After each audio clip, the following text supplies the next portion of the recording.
السلام علیکم dear friends, welcome to the channel جو کہ ہے episodic novel stories. Dear friends, اس چینل میں آپ کو ملیں گی بہت ہی اچھوتے ناولز، بہت ہی دلچسپ کہانیاں اور رومانٹک ناولز۔ سو ہمارے ساتھ رہیے، اور اس سے پہلے کہ ہم اپنی کہانی کا آغاز کریں، اس چینل کو لائک کر دیں، اس چینل کو سبسکرائب کر کے بیل کا آئیکن ضرور پریس کر دیجیے گا، تاکہ ہمارے چینل سے آنے والے ہر نیو نوٹیفیکیشن کی خبر سب سے پہلے آپ کو ملے۔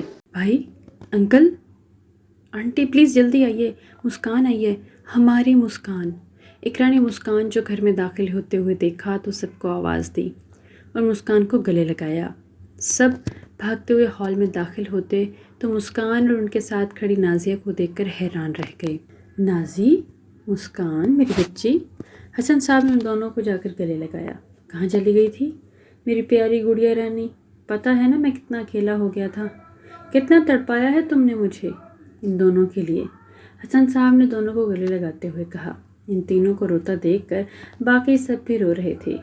آج کتنے سالوں بعد ان کے گھر میں خوشیاں آئی تھیں اور سب نے باری باری ان سے ملاقات کی، اور مسکان اور نازیہ نے اپنے بارے میں ہونے والا سارا قصہ سنایا۔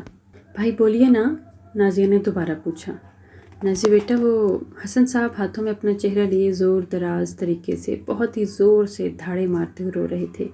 بھائی آپ کیوں رو رہے ہیں؟ بتائیے نا کیا ہوا ہے؟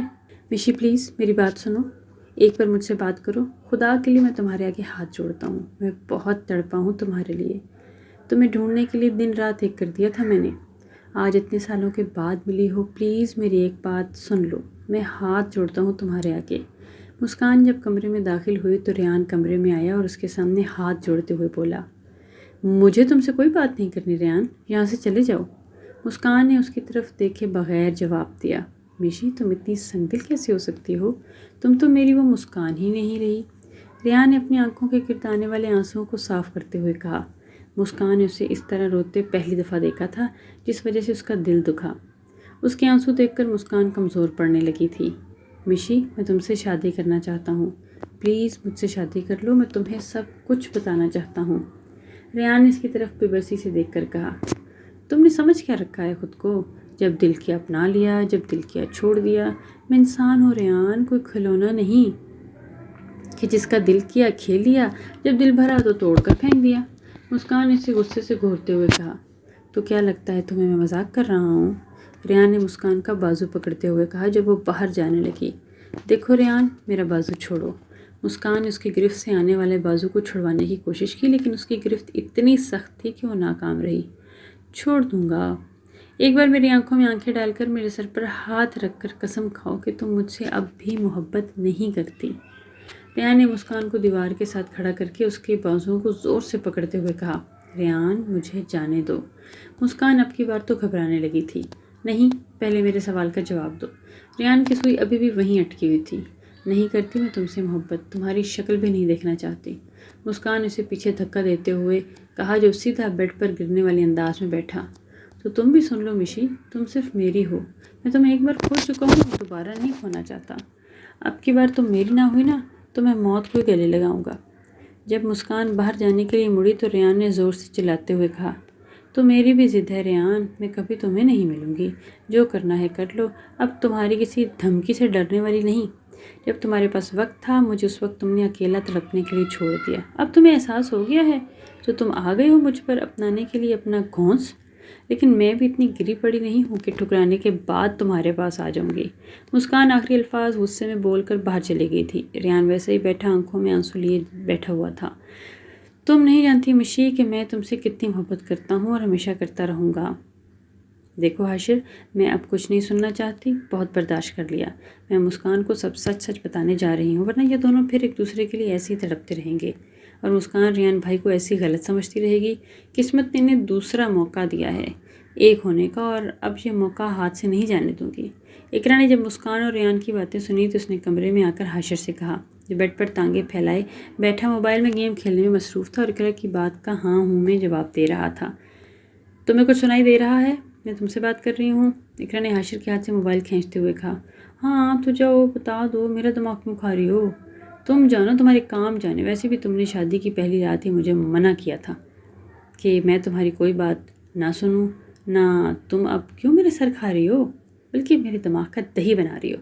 جو کرنا ہے کرو، لیکن اس وقت میری جان چھوڑو۔ حاشر نے غصے سے اپنے موبائل اقرا کے ہاتھ سے لیتے ہوئے کہا۔ ان دونوں کی جب سے شادی ہوئی تھی ایک دن بھی یہ دونوں میاں بیوی کی طرح نہیں رہے تھے۔ اقرا نے تو شادی کے پہلے دن ہی حاشر کو دن میں تارے دکھا دیے اور چن چن کر ہر چیز کا بدلہ اسے لیا تھا۔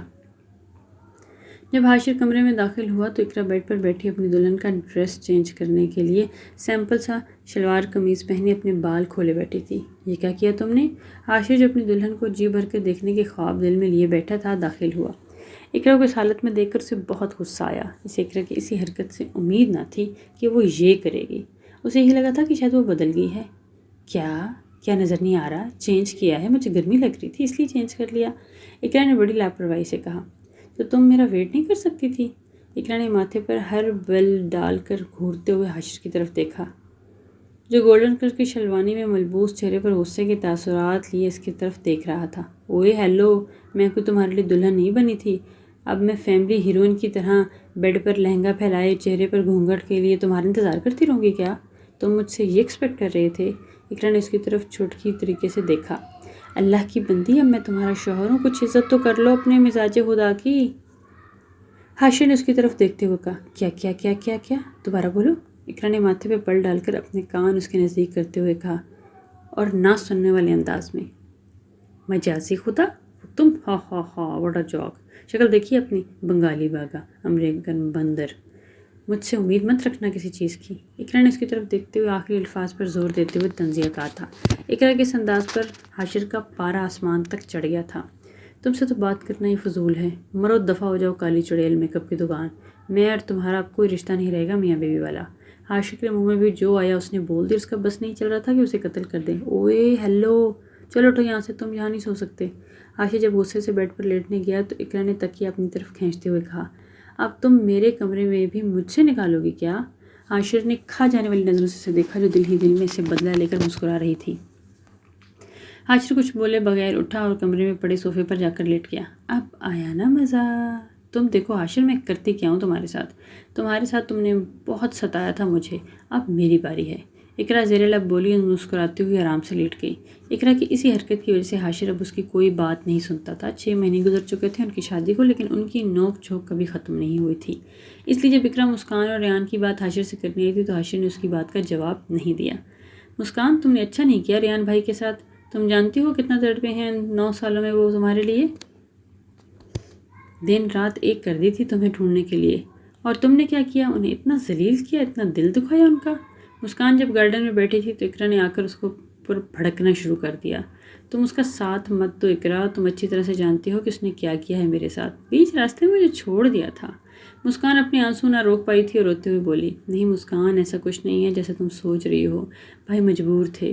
جب مسکان اقرا سے باتیں کر رہی تھی تو حاشر نے آتے ہی کہا۔ اقرا اس کی طرف حیرانی سے دیکھنے لگی کہ کچھ دیر پہلے نخرے دکھا رہا تھا اور اب آ گیا۔ کیا مطلب تمہارا؟ مسکان نے نہ سمجھنے والے انداز سے حاشر کو دیکھتے ہوئے پوچھا۔ مسکان، بھائی بے قصور ہے، ارے انہوں نے بات کی تھی لیکن ماما پاپا نے انکار کر دیا۔ حاشر نے ایک ایک کر کے ہر بات مسکان کو بتائی۔ مسکان، جتنا تم تڑپی ہو اس سے کہیں زیادہ ہم نے بھائی کو تڑپتے ہوئے دیکھا ہے، حاشر نے افسردہ ہوتے ہوئے اسے کہا، جو زمین پر بیٹھی ہاتھوں میں اپنا چہرہ لیے رو رہی تھی۔ یہ کیا ہو گیا مجھ سے؟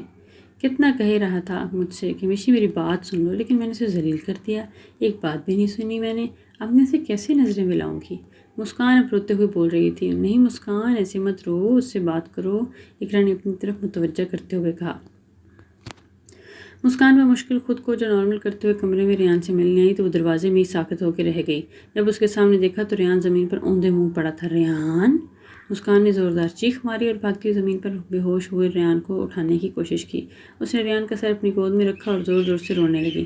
ریان اٹھو پلیز، مجھے معاف کر دو، مجھے سب پتہ چل گیا ہے، پلیز اٹھو، مجھ سے بات کرو، تم مجھے چھوڑ کر نہیں جا سکتے۔ ریان، تمہیں ہماری محبت کا واسطہ، پلیز ہماری محبت کے لیے ہی واپس آ جاؤ۔ مسکان سسکیاں لے کر رو رہی تھی۔ یہ سارا منظر دیکھ کر سب اس کے قریب آئے اور ایسا اٹھا کر اسے ہسپتال لے کر گئے۔ کاش مسکان نے پہلے ریان کی بات سن لی ہوتی تو وہ اب اس حالت میں نہ ہوتا۔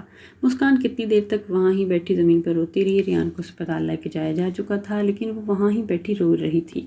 وہ اٹھی، وضو کیا اور ریان کی سلامتی کے لیے دعا مانگنا شروع ہو گئی۔ یا اللہ، میری ریان کو کچھ مت کرنا، مجھے معاف کر دینا، میں نے پہلے ہی بہت تکلیفیں دیکھی ہیں، اب مزید نہیں، اب تو مجھے پھل چاہیے، بس مجھے کچھ نہیں چاہیے۔ بس ایک بار میرے ریان کو ٹھیک کر دے۔ مسکان سجدے میں گری روتی جا رہی تھی اور اللہ سے اس کی سلامتی کی دعا مانگ رہی تھی۔ ڈاکٹر کیسا ہے ریان اب؟ حسن صاحب نے ڈاکٹر کے باہر آتے ہی ریان کا پوچھا تھا۔ جی گھبرانے کی بات نہیں ہے، انہیں سلیپنگ پلز کلرز لے لی تھی جس کی وجہ سے وہ بے ہوش ہو گئے تھے۔ سب نے سکھ کا سانس لیا اور باری باری اس کو رونے لگ گئے اور ڈاکٹر نے یہ بھی کہا کہ ایک ایک کر کے جائے اور ابھی اس کو تھوڑا آرام کا بھی موقع دے۔ جب دیکھا گیا کہ راحم صاحب اندر تشریف لے کر جا رہے تھے تو ریان بیڈ پر لیٹا پیشنٹ سوٹ میں ملبوس تھا۔ پاپا مشی کہاں ہے؟ وہ نہیں آئی؟ ریان اٹھتی پہلے مسکان کا پوچھا۔ نہیں بیٹا، وہ گھر ہے، جب سے تم ہسپتال میں ہو تو نماز میں سجدے کے لیے تمہاری دعا ہی تو کر رہی ہے کہ تم ٹھیک ہو جاؤ۔ بیٹا مجھے تم پر ناز ہے کہ تم نے مسکان جیسی اتنی اچھی بچی سے محبت کی، معاف کر دو اسے۔ ہم ہی تمہاری قدر نہ کر سکے اور تم سے ہی غلط فیصلہ بھی کروا لیا۔ راحم صاحب اپنے بیٹے کو گلے لگا رہے تھے۔ مسکان جب سجدے سے اٹھی تو اس کو پتہ چلا کہ اس کا ریان اب بچ گیا ہے۔ اس نے فون پر اسے کال کی تھی اقرا نے اور وہ یہ سن کر بہت خوش ہوئی تھی۔ ایسے ہی جب وہ گھر آئی تو بہت زیادہ خوشی کا سماں تھا ہر طرف اور ہر کسی نے یہی کہا تھا کہ اب جو غلط فیصلے ہم سے ہو چکے ہیں وہ تو ہو چکے ہیں، لیکن اب مزید اس طرح کا کوئی بھی غلط فیصلہ نہ ہونے پائے۔ اسی لیے بہت جلد ان کی شادی کے لیے بھی بات پکی کر دی گئی تھی اور ان کی شادی کی رسم بھی طے کر دی گئی تھی۔ اس کے 1 سال کے بعد ان کا بچہ ہوا اور وہ بہت زیادہ خوشی سے زندگی گزارنے لگے اور بہت ہی اچھے فیصلے کے بعد حسن صاحب کی زندگی میں بھی سکون آ گیا اور جیسے زبیر صاحب کی زندگی میں بھی دونوں فیملیز بہت اچھے سے رہنا شروع ہو گئی۔ اسی طرح سے اقرا اور حاشر میں بھی محبت کے یوں تانے بانے بننے شروع ہو گئے۔